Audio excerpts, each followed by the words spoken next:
अगले कॉलर है मध्य प्रदेश से आरबी पटेल जी, स्वागत है आपका।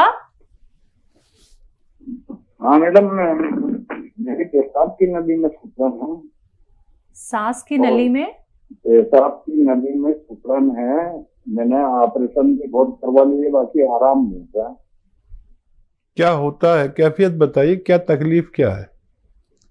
ये पेशाब की नली में डॉक्टर साहब सिकुड़न है, मतलब मैंने ऑपरेशन भी बहुत करवा लिए भोपाल, बाकी आराम नहीं हुआ। सुकड़न कह रहे हैं आप? सुकड़न है, जलन है, तकलीफ है? पेशाब की नली में डॉक्टर सिकुड़न बताते हैं। सुकड़न है, अच्छा ठीक है। हाँ। चलिए हम एक नुस्खा बता देते हैं, वो इस्तेमाल करें। आप जानते हैं कि एक चीज आती है अलसी। अलसी सभी लोग जानते हैं, आपकी उम्र वाले, मेरी उम्र वाले। अलसी ले लें, तो 300 ग्राम खरीद लें।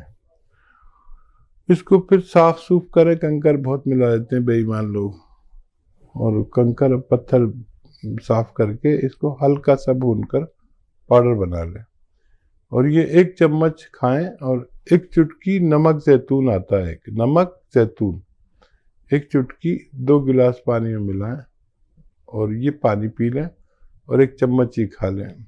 अलसी जो हल्का सा भूनकर आपने पाउडर बनाई है, बस 1 खुराक पूरे दिन में, या ज़्यादा 2 खुराक, ये आपने उसका इस्तेमाल करें, आपको फ़ायदा होना मुमकिन है।